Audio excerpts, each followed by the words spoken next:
কাঁঠাল বা এঁচোড় এইভাবে রান্না করলে খেতে দুর্দান্ত লাগে। রুটি, পরোটা, ভাত সব কিছুর সঙ্গে পরিবেশন করতে পারবেন। আশা করি আপনাদেরও ভালো লাগবে। নমস্কার বন্ধুরা, রূপাস কিচেনে সবাইকে স্বাগতম। তাহলে চলুন দেখে নেওয়া যাক। এখানে 700 গ্রামের মতো এঁচোড় নিয়ে মিডিয়াম সাইজ করে কেটে নিয়েছি আর দুটো মিডিয়াম সাইজের আলুকে কেটে নিয়েছি।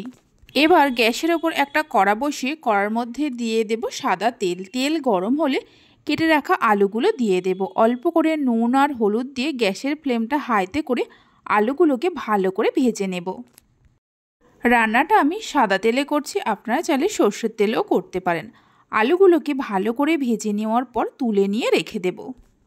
ওই তেলের মধ্যে কেটে রাখা কাঁঠাল বা এঁচোড়গুলো দিয়ে ভালো করে ভেজে নিতে হবে। এইভাবে যদি কাঁঠাল ভেজে নিয়ে রান্না করা হয় তাহলে স্বাদটা খুব ভালো হয়।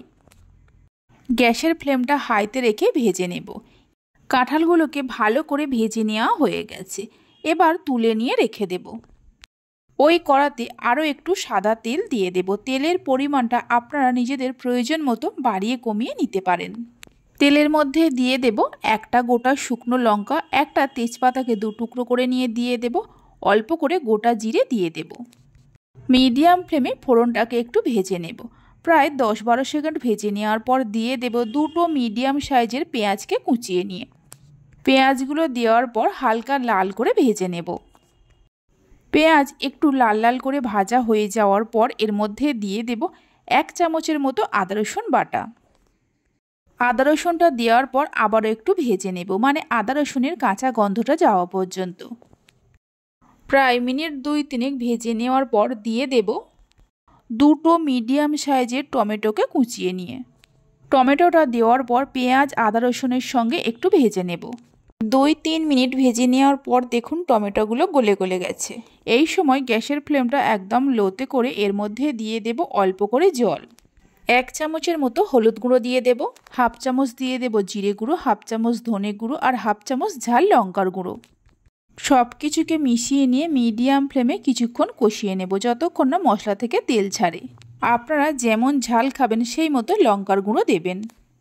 প্রায় 7-8 মিনিট কষিয়ে নেওয়ার পর দেখুন মশলা থেকে ধীরে ধীরে তেল ছাড়তে শুরু করেছে, মানে মশলা ভালোভাবে কষানো হয়ে গেছে। ভেজে রাখা এঁচোড় আর আলুগুলো দিয়ে দেব। স্বাদ মতো নুন দিয়ে দেব। মিডিয়াম ফ্লেমে আরও মিনিট 3-4 সময় ধরে কষিয়ে নেব। এইভাবে একবার এঁচোড় বা কাঁঠালের রেসিপিটা বানিয়ে দেখতে পারেন, খেতে দুর্দান্ত লাগে। বাড়িতে বানালে খেয়ে কেমন লাগলো অবশ্যই আমাকে কমেন্ট করে জানাবেন। সব কিছুকে খুব ভালো করে কষিয়ে নেওয়ার পর দিয়ে দেব পরিমাণ মতো হালকা গরম জল। আপনারা যেমন ঝোল রাখবেন সেই মতো জলটা দেবেন। জলটা দেওয়ার পর মিশিয়ে নিয়ে জলটা ফোটা পর্যন্ত অপেক্ষা করব। জল ফুটতে শুরু করলে গ্যাসের ফ্লেমটা লো টু মিডিয়ামে করে ঢাকা দিয়ে কিছুক্ষণ রান্না করে নেব। কিছুক্ষণ রান্না করে নেওয়ার পর ঢাকা খুলে দেখে নেব আলু আর কাঁঠাল সেদ্ধ হয়েছে কিনা।